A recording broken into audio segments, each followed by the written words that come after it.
नमस्कार, exam happy by Jharkhand channel में आपका स्वागत है। तो दोस्तों जुड़ चुका हूं मैं यहां पर जेटेट परीक्षा की तैयारी को लेकर के। तो आपको बताते चले, जेटेट परीक्षा में अगर आप सफलता प्राप्त करना चाहते हैं तो आप जहां से भी जैसे भी जो भी चीज़ लेकर के पढ़ रहे हैं अच्छा है।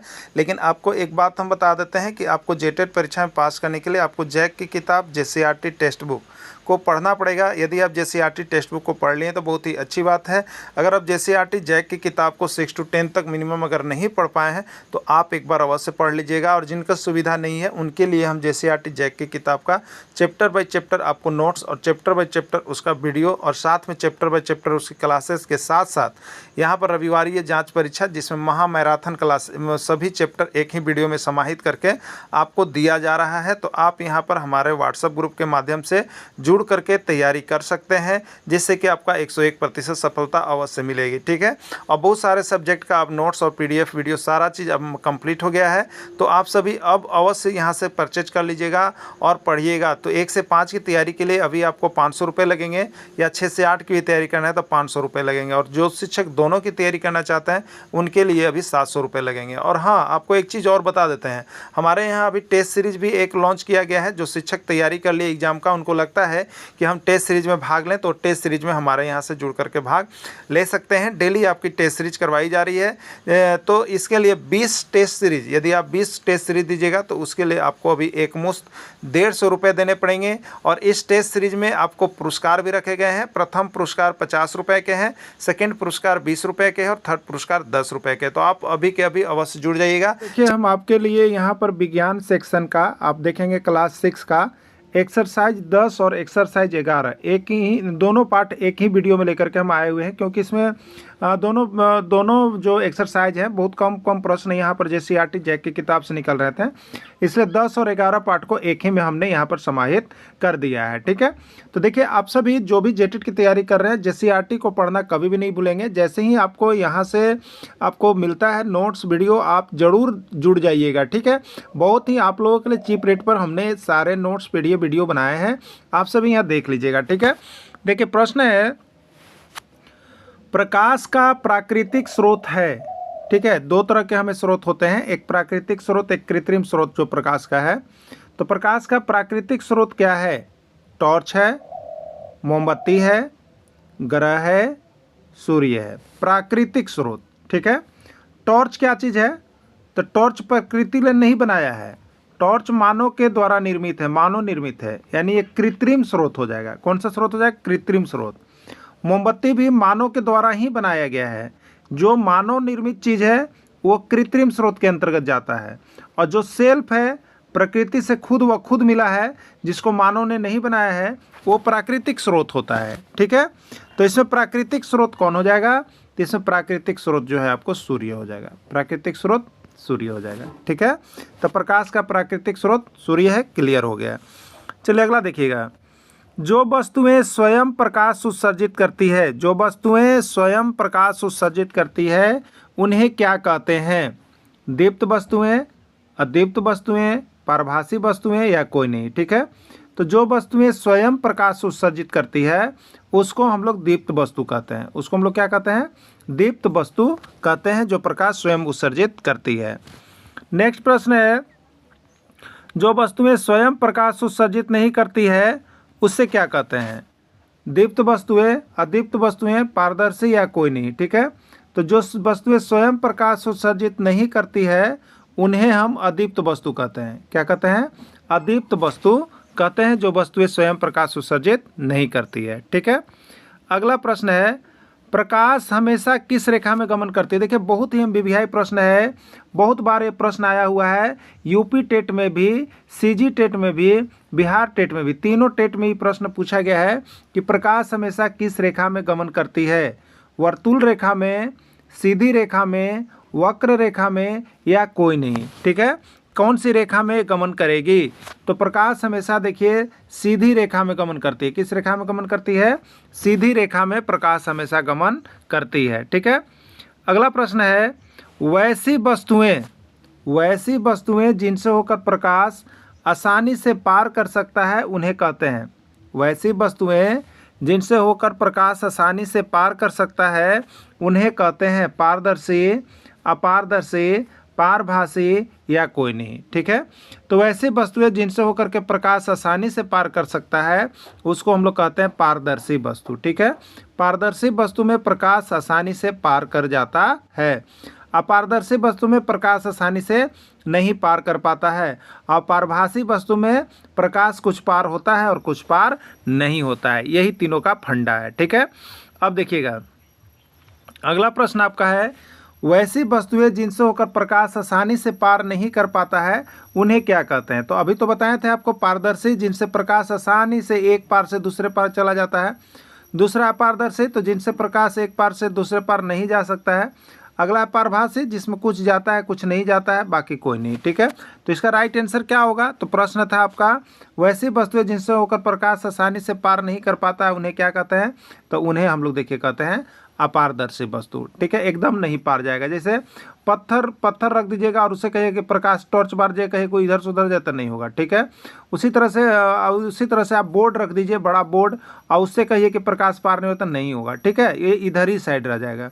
तो वो आर पार नहीं हो सकता है, उसको अपारदर्शी वस्तु हम लोग कहेंगे। ठीक है, अगला प्रश्न है, वैसी वस्तुएं जिनसे होकर प्रकाश पार होती है लेकिन स्पष्ट दिखलाई नहीं पड़ती है। ठीक है, क्या कहलाता है। तो देखिए, जैसे एक आप देखते होंगे तेल लगा हुआ कागज में तेल लगा दीजिएगा, तो इसमें अब क्या होगा, वस्तु आर पार दिखेगा लेकिन एकदम धूमिल दिखेगा।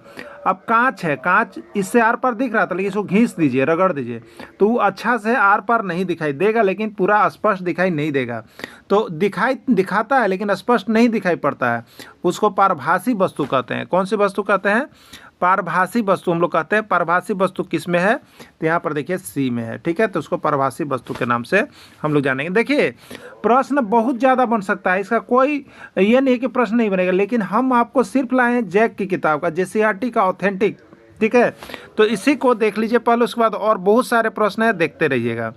अगला, जब प्रकाश की किरण किसी अपारदर्शी वस्तु को पार नहीं कर पाती है तो किसका निर्माण होता है। तो किसका निर्माण होता है, देखिए छाया, किरण, रेखा या कोई नहीं। ठीक है, तो किसी का निर्माण नहीं होता है। जब प्रकाश की किरण सीधे चलती हुई यदि उसी माध्यम में वापस लौट जाती है तो इस घटना को क्या कहते हैं, परावर्तन, अपवर्तन, छाया या प्रतिबिंब। ठीक है, देखिए जब प्रकाश की किरण सीधे चलती हुई, मान लीजिए एक मीडियम बनाया हुआ है, ये हवा का माध्यम है और ये मान लीजिए नीचे जल का माध्यम है, दो माध्यम है। तो जब प्रकाश की किरण सीधे चलते हुए यदि उसी माध्यम में, जैसे प्रकाश की किरण हवा के माध्यम से आ रही है, यहाँ पर टकराएगी। ठीक है, क्या करेगी, यहाँ पर टकराएगी।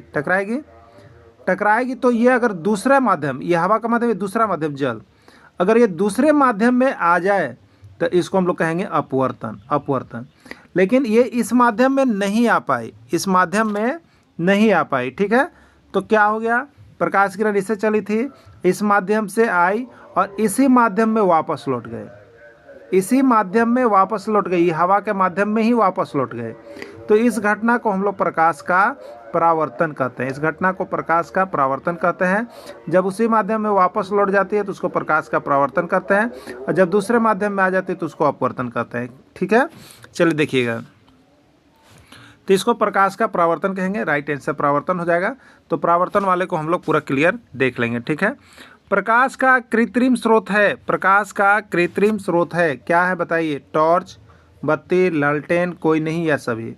तो प्रकाश का कृत्रिम स्रोत टॉर्च मानव के द्वारा बनाया गया है, एक कृत्रिम स्रोत होगा। बत्ती मानव के द्वारा बनाया गया, एक कृत्रिम स्रोत होगा। लालटेन मानव के द्वारा बनाया गया, एक कृत्रिम स्रोत होगा। यानी राइट आंसर इसका सभी हो जाएगा। ठीक है, अगला देखिएगा, वर्तमान में मापने के लिए ये आपका 11 आ गया, एक्सरसाइज 11, उधर एक्सरसाइज 10 का था, अब 11 का देख लीजिए। वर्तमान में मापने के लिए जिस पत्ती का प्रयोग किया जाता है उससे क्या कहा जाता है। देखिए हम लोग मापने के लिए विभिन्न प्रकार के मात्रक का प्रयोग करते हैं, तो जैसे MKS सिस्टम का प्रयोग करते हैं, ASI सिस्टम का है, FPS foot pound second system का प्रयोग करते हैं। तो बहुत से सिस्टम आते हैं, लेकिन वर्तमान में जो अभी है लेटेस्ट में मापने के लिए जिस पत्ती का प्रयोग किया जा रहा है वो पत्ती कौन सा है, मीट्रिक पत्ती, SI मात्रक, MKS पत्ती या कोई नहीं। ठीक है, तो वर्तमान में मापने के लिए जिस पत्ती का प्रयोग किया जाता है उससे हम लोग SI मात्रक कहते हैं। SI मात्रक क्या है, तो SI मात्रक है इंटरनेशनल सिस्टम ऑफ यूनिट, अंतर्राष्ट्रीय पत्ती मात्रक, ठीक है, इंटरनेशनल सिस्टम ऑफ यूनिट, अंतर्राष्ट्रीय पत्ती मात्रक है, ठीक है, तो ये एसआई मात्रक है। क्लियर। चलिए अगला देखिएगा, लंबाई का एसआई मात्रक क्या है? मीटर, किलोग्राम, सेकेंड या कोई नहीं, ठीक है। तो लंबाई का एसआई मात्रक क्या होता है? मीटर होता है, लंबाई का एसआई मात्रक मीटर, ठीक है। अब देखिएगा यहाँ पर द्रव्यमान का एसआई मात्रक क्या है? द्रव्यमान, कोई भी वस्तु वजन वाली चीज़ों को हम लोग कैसे मापते हैं, उसका मात्रक क्या है? मीटर। मीटर क्या है? दूरी को मापा जाता है। किलोग्राम, तो वजन वाली जितने चीज़ें हैं उसको केजी में हम लोग मापते हैं। तो यहाँ द्रव्यमान होता है, वजन वाली चीज़ों में द्रव्यमान होता है, तो द्रव्यमान का मात्रक क्या होगा? किलोग्राम होगा। सेकेंड हम लोग समय के लिए प्रयोग करते हैं, कोई नहीं, तो यहाँ किलोग्राम होगा। द्रव्यमान का एसआई मात्रक किलोग्राम हो जाएगा। समय का एसआई मात्रक क्या है? समय का एसआई मात्रक क्या है? ठीक है, मीटर में हम लोग दूरी मापते हैं, किलोग्राम में हम लोग वजन मापते हैं, और समय को हम लोग सेकेंड में मापते हैं, ठीक है। तो समय का एसआई मात्रक क्या है, यही पूछा गया है, तो समय का एसआई मात्रक सेकेंड होगा। समय का एसआई मात्रक क्या होगा? सेकेंड हो जाएगा, ठीक है। अगला देखिएगा, 1 मीटर में होता है, प्रश्न पूछा गया था इसलिए आपको मिला है, 1 मीटर में होता है, तो 1 मीटर में कितना होता है बताइएगा? 100 सेंटीमीटर होता है। 1 मीटर में 100 सेंटीमीटर होता है, राइट आंसर इसका सी हो जाएगा, राइट आंसर सी हो जाएगा। 1 किलोमीटर में होता है, 1 किलोमीटर में होता है 100 मीटर, 1000 मीटर, 10,000 मीटर या कोई नहीं, ठीक है। तो 1 किलोमीटर बराबर देखिए होता है 1000 मीटर होता है। 1 किलोमीटर में कितना होता है? 1000 मीटर होता है, यही इसका राइट आंसर है, ठीक है। चलिए अगला देखिएगा, 1 केजी में होता है, 1 केजी में होता है 100 ग्राम, 1000 ग्राम, 10,000 ग्राम या कोई नहीं, ठीक है। 1 केजी में 1000 ना, 1000, 1 केजी में 1000 ग्राम होता है। 1 केजी में कितना होता है? 1000 ग्राम होता है। 1 किलोग्राम में 1000 ग्राम होता है, याद रख लीजिएगा, प्रश्न पूछा गया है। 1 क्विंटल में होता है, 1 क्विंटल में कितना होता है? 1 क्विंटल में कितना होता है? 1 केजी होता है, 10 केजी होता है, 100 केजी या कोई नहीं, ठीक है। तो 1 क्विंटल में होता है, देखिए 100 केजी। 1 क्विंटल में कितना होता है? 100 केजी होता है, राइट आंसर इसका 100 केजी होगा। 1 मिनट में होता है, बताइए 1 मिनट में कितना होता है? 60 मिनट, 60 सेकेंड, 60 घंटा या कोई नहीं, ठीक है। तो 1 मिनट में होता है आपका 60 सेकेंड। 1 मिनट में कितना होता है? 60 सेकेंड होता है। 1 घंटा में होता है, बताना है आपको कि 1 घंटा में कितना होता है? 10 मिनट, 40 मिनट, 60 मिनट या कोई नहीं, ठीक है। तो 1 घंटा में देखिए होता है 60 मिनट। 1 घंटा में कितना होता है? 60 मिनट होता है। अगला प्रश्न है, 1 दिन में होता है, 1 दिन में कितना होता है बताइए? 1 दिन में कितना होता है? 60 घंटा, 24 घंटा, 26 घंटा या 25 घंटा, ठीक है। कितना होता है 1 दिन में? 1 दिन में आपको होता है 24 घंटा। कितना घंटा होता है? 24 घंटा, इसका राइट आंसर हो जाएगा। 1 वर्ष में होता है, 1 वर्ष में होता है 360 दिन, 362 दिन, 365 दिन, कोई नहीं, ठीक है। तो 1 वर्ष में होता है यहाँ पर अभी 365 दिन, लीप वर्ष और नॉन लीप वर्ष, ठीक है। एक में 366 दिन होगा लीप वर्ष, और नॉन लीप ईयर में 365 दिन होगा। इसमें फरवरी 29 दिन का होगा, इसमें फरवरी 28 दिन का होगा, ठीक है। चलिए अगला देखिएगा, यदि कोई गतिमान वस्तु एक सीधी रेखा में या सरल रेखा में गमन करती है तो उससे क्या कहते हैं? उस गति को क्या कहते हैं? जब कोई गतिमान वस्तु एक सीधी रेखा या सरल रेखा में गमन करती है तो उससे क्या कहते हैं? सरल रेखीय गति, दोलनी गति, आवर्ती गति या वर्तुल गति, ठीक है। जब कोई वस्तु सीधी रेखा या सरल रेखा में गमन करती है तो उसको हम लोग कहते हैं सरल रेखीय गति, राइट आंसर इसका ए हो जाएगा, ठीक है। बंदूक की गोली किस प्रकार की गति का उदाहरण है? बंदूक की गोली किस प्रकार की गति का उदाहरण है? सरल रेखीय गति, आवर्ती गति, वर्तुल गति या कोई नहीं। जब बंदूक से गोली छूटती है तो एकदम सीधा जाती है, एकदम सीधा जाती है, ठीक है। एकदम सीधा जाएगी बंदूक की गोली, इसलिए यह सरल रेखीय गति होगा। क्या होगा? सरल रेखीय गति में चला जाएगा, ठीक है। 100 मीटर की दौड़ में धावक की गति किस प्रकार की गति का उदाहरण है? 100 मीटर का आप दौड़ रहे हैं तो यह किस प्रकार की गति का उदाहरण होगा? यही प्रश्न पूछा था, दिमाग चकरा गया था। सरल रेखीय गति, आवर्ती गति, वर्तुल गति या कोई नहीं, ठीक है। यदि आप 100 मीटर का दौड़ते हैं, आप तो कभी देखते होंगे, तो सीधा ट्रैक एकदम बना हुआ रहता है ना, आदमी ने एकदम सीधे दौड़ता है। और एक सरल रेखा में दौड़ता है, तो सीधा या सरल रेखा में जो गति करेगा उसको क्या कहेंगे? अभी तो हम लोग पढ़े थे, उसको हम लोग सरल रेखीय गति कहेंगे, उसको हम लोग सरल रेखीय गति कहते हैं। तो 100 मीटर का धावक जो दौड़ता है उसकी गति कौन होती है? तो उसकी गति होती है सरल रेखीय गति। कौन सी गति होती है? सरल रेखीय गति होती है। ठीक है, चलिए नेक्स्ट देखिएगा। ऊपर से गिरते हुए पत्थर की गति, ऊपर से गिरते हुए पत्थर की गति बताइएगा। मान लीजिए यहाँ से है और यहाँ से पत्थर गिरना शुरू हुआ, तो क्या वो टेढ़ा मेढ़ा गिरेगा? कभी नहीं, एकदम सीधा आके अटैक करेगा, सीधा अटैक करेगा। ठीक है, तो सीधा गिरेगा, इसलिए कौन सी गति होगा? सरल रेखीय गति होगा। तो राइट आंसर ऊपर से गिरते हुए पत्थर की गति जो है सरल रेखीय गति होगी। ठीक है, चलिए। सीधी सड़क पर चलती हुई वाहन की गति, एकदम सीधी सड़क होगी और उस पर चलती हुई वाहन की गति होगी सरल रेखीय गति, आवर्ती गति, वर्तुल गति या कोई नहीं। ये सीजी टेट का प्रश्न है। ठीक है, सीधी सड़क पर चलती हुई वाहन की गति कैसी होगी? तो सरल रेखीय गति होगा। सीधा कोई भी चीज़ चलेगा सरल रेखीय गति होगा। ठीक है, सैनिकों के मार्च पास्ट की गति, सैनिकों के मार्च पास्ट की गति, जो सैनिक मार्च पास्ट करते हैं, चलते हैं, तो क्या करते हैं? सीधा चलते हैं, मार्च पास्ट। सभी एक दूसरे के क्रम में सीधा चलते हैं, मार्च पास्ट कहीं भी चलते हैं। ठीक है, तो ये सीधा चलते हैं, इसलिए इसकी गति जो होगी सरल रेखीय गति हो जाएगी। राइट आंसर ए हो जाएगा।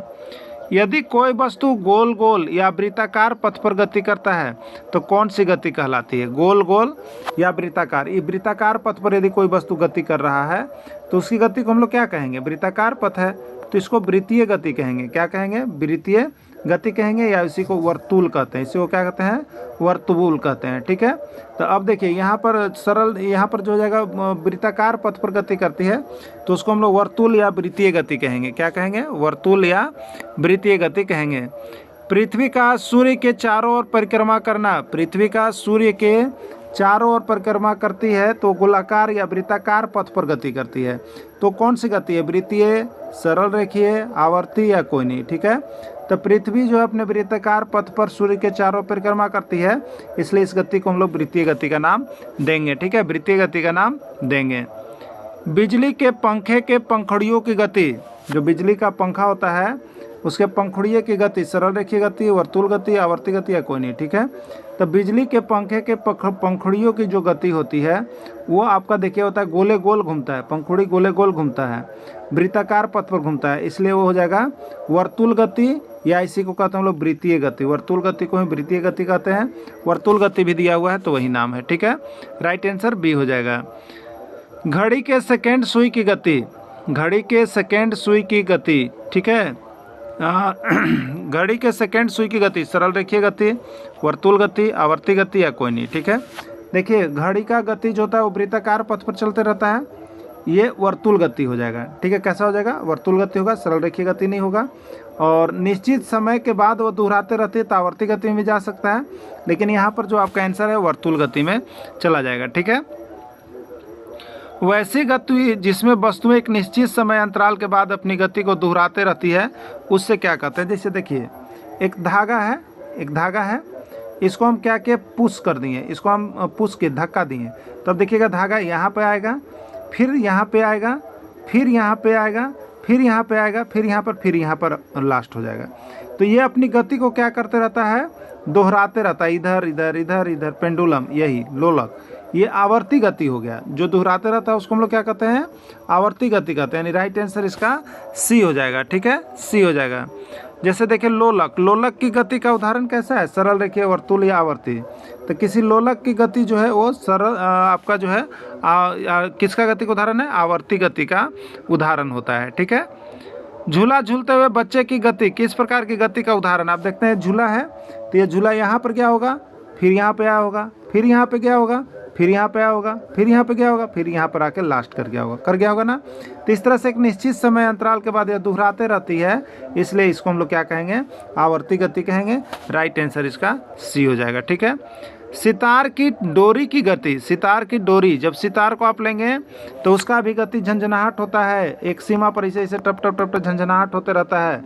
तो आवर्ती गति होगा, सरल रेखीय, वृत्तीय गति या कोई नहीं। तो सरल रेखा में तो चलता नहीं है, गोलाकार घूमता नहीं है, तो वही आवर्ती गति होगा। एक निश्चित समय के बाद इसमें झनकार आते रहता है। ठीक है, फर्श पर लुढ़कती हुई गेंद में किस प्रकार की गति का उदाहरण है? फर्श पर लुढ़कती हुई गेंद में किस प्रकार की गति का उदाहरण है? सरल रेखीय गति, वृत्तीय गति, ए और बी दोनों, या कोई नहीं। ठीक है, तो देखिए अब फर्श यहाँ पर एक सरल रेखा में चल रही होगी तो सरल रेखीय गति है।